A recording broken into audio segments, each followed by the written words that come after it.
The following programme shows a dramatised account of a village parish council meeting. Viewers may find some of the scenes disturbing. Incorrect language is used throughout. There are numerous technical illegalities, and at one point there is a violent colour clash between a tie and a shirt. The producers would like to point out that the programme is completely fictitious, and any similarities to real councillors, either living or dead, and actual parish council meetings are entirely unintentional.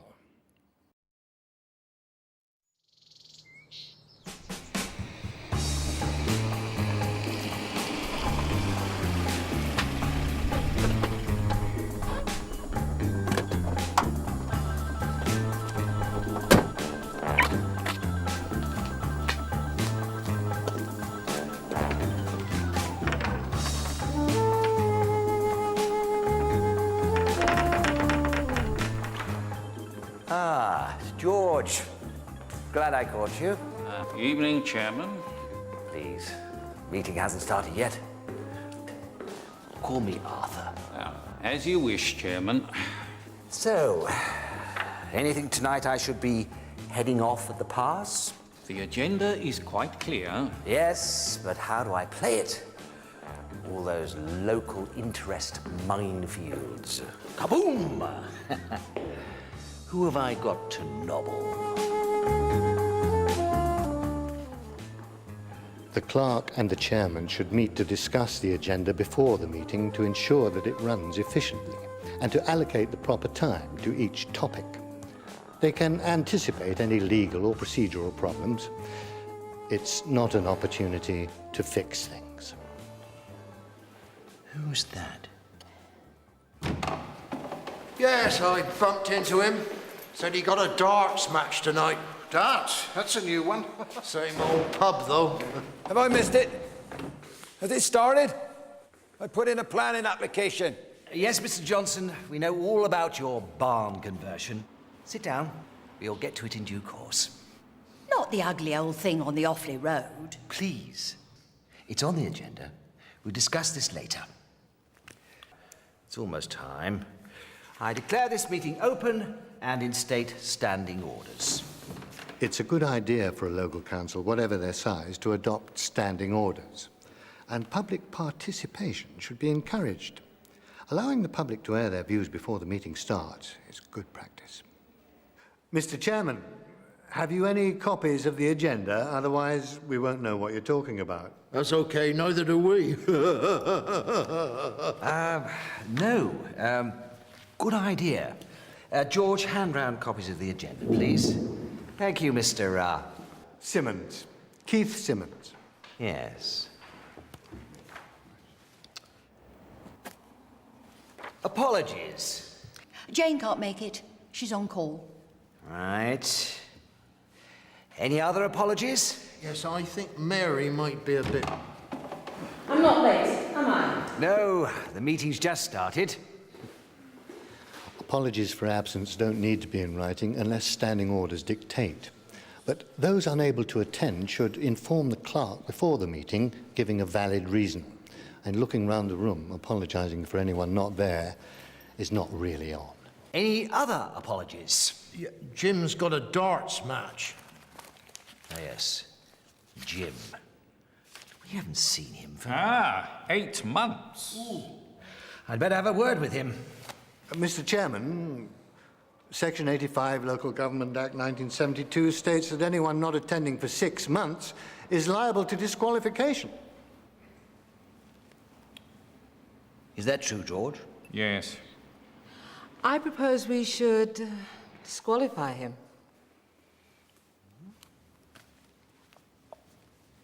Shall I write and inform the returning officer of a vacancy? Do we all agree? Disqualify Jim? Yep. Agreed. Right, well, George, put the wheels in motion and advertise for a vacancy. All right. Now, moving on. Minutes of the last meeting. Can I sign them as a true and accurate record? I haven't looked through them yet. Only got them 3 days ago. I put the notice at the village store and on the door of the village hall last week. I couldn't put it on the notice board because the glass was broken. All those kids. High on crack again, I imagine. Thank you, Audrey. Can we get back to the agenda? Signing the minutes. George, put down mending the notice board for next time. Right. We should restart the neighbourhood watch scheme. Short, sharp shock. That's what these vandals need. This agenda item can be tricky. It can so easily slide away to revisit last week's debate or launch itself into uncharted territory. Can I sign the minutes? The report of the village poor charity trustees is wrong. They had 2 meetings, not 1. Thank you, Audrey. If that's all and we're agreed, shall I amend the minutes accordingly and move on? Yeah. Good. Matters arising. Anyone? Yes, Chairman. The Sea Scouts party, referred to in the minutes, was a great success. And they would like to thank the council for their financial support and wonder whether you would make a further donation for the camp later in the year? The Sea Scouts. Yes. Well, I'm sure we're all very happy to help you with the work you do for the youngsters. As long as it stops them getting high on crack. Thank you, Audrey. I don't remember seeing the 50 quid in the budget. We didn't know about it when we did the budget. It came from section 137. Oh. Mr. Chairman, doesn't the Local Government Miscellaneous Provisions Act 1976, Section 19, cover expenditure such as the Sea Scouts party under recreational activities? And should not this have been the source of funds rather than Section 137, free resource? George? Yes? Yes? So why didn't we do that then? Well, you're the chairman. You tell me. Thank you for your very valid interjection. I'm sure we talked last time about dredging the ditch near the cottages on the Stackfield Road. They're flooded again, you know. Matters arising can also generate much discussion about the discussion. Councils are supposed to be decision-making bodies, not talking shops. Mr. Chairman, are you aware that whilst having matters arising on the agenda is not technically illegal, it is widely considered to be extremely bad practice for obvious reasons? Mr. Simmons, thank you. Yes, whatever you said. Yes, I am well aware. Thank you. Who is he? I don't know. Correspondence. Anything, George? A complaint about the overflowing bins outside the chip shop. Who from? The WI. Thank you, Audrey. We do so enjoy receiving your letters. It's not just me. We do have other members. Shouldn't District Council be emptying the bins? With 1 collection. You need 3 a day with those bins. Yeah, I was walking past there the other day. What a pole. Terrible mess. Even the rats are fainting. Absolute disgrace. Rubbish, rubbish, rubbish everywhere. No, I'm pretty sure the Environmental Protection Act of 1990 says this council could empty them, or pay someone else to empty them, or even provide an extra bin. They all cost money. Might it come under section 137? No, it'd be a statutory expense. Council tax will go through the roof. We'd only be paying the village handyman an extra £1 a week. The litter bins are actually the responsibility of the chip shop owner under the Environmental Health Act. It'd be easy for the parish council to meet the chippy owner and try to plan a solution. I propose we move on to the next business. Yes, sir. Let's put rubbish on the next agenda, shall we, and move on. Right, any more correspondence? Yes, the usual, plus a pile of papers I haven't had time to read. Yes, we'll pop them over there and we'll skim through them later. Next agenda item, street lighting. We received a suggestion that street lighting is provided from the allotments to the other side of the Rose and Crown. Who from? The WI. Thank you, Audrey. It's so dark, it encourages the youngsters to get up to mischief. You know, drugs and whatnot. Lights aren't our problem, are they?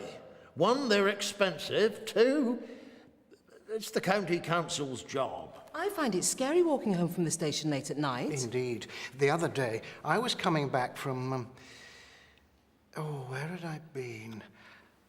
It was a Tuesday. I know that's market day, and I hadn't taken the park and ride. I'd gone in round the estate, you know, the long one where he takes 20p. And as I was going... I'm just saying I don't want ugly lights. They've got to look nice. Does anyone want to propose anything? Do we want these lights? Do we know enough about them? Shall we defer this item until next time? Second that. All agreed? Good. Item deferred. Next. The problem with vague agenda items is that you get vague discussion and no decision. Parochial Church Council. The burial ground. We received a letter from the PCC. Dear Chairman and members. If the clerk had circulated the letter first, he wouldn't have to read it out. The church graveyard is quickly filling up. The village has recently attracted a number of elderly residents. Thank heavens I reserved my plot years ago. I'm donating my body to medical science. Lucky them. If this meeting goes on any longer, they can have mine too. Carry on, George. The PCC is seeking the help of the parish council to either assist in buying another piece of land or purchasing it outright as a parish council burial ground. We understand there is a suitable field on the north side, which the owner may sell at a modest price. That field's a bit soggy. I think there's a problem with the drainage. What about the chairman's paddock on the other side? Who says it's for sale? If you're discussing the chairman's land, he should declare an interest and leave the room. We're not. We've all got land near the church. Should we all leave the room? Would we still be quorate? If we talk prices, shouldn't we exclude the press and the public? If it's expensive, could we take it out of next year's precept, or do we need a loan? And how do we as a parish council go about borrowing? I propose, Chairman, that any decision be deferred for further consultation with the PCC. Seconded. All agreed? Good. Now we're getting somewhere. Yet another item deferred until next time. Why don't they just defer the whole meeting? Planning applications. Do we have any in? Oh, mine. Ah, yes. Mr. Johnson, your barn conversion. This application came in 2 weeks ago, and I'm to return it to district by tomorrow. What sort of roof tiles does it have? Those dreadful red ones. Oh, dear. I think the village needs more people. This conversion could attract a family. Yes, but what sort of family? In planning applications, it's important to remain objective. It's his barn. He should be allowed to do with it what he wants. Bloomin' right. I don't see it like that. No, 'cause you're his neighbour. No. It goes against everything in the local plan. Oh, shut up, you pompous oaf. Could we ask district to put restrictions on the size and materials used? Time's getting on. Can we vote? Is that it? Is that all the consideration it gets? All those in favour of the application? Against? I suppose I should abstain. I am his neighbour. That's 2 for and 2 against. In that case, I shall use my casting vote. George, write to district and tell them we're against. All right. It's a bloody disgrace. Don't worry, Jack. They rarely take any notice of what we say. That's not a point. Months I spent working on that scheme. Planning applications can be sensitive issues. I'll come round your bloody houses with my muck spreader.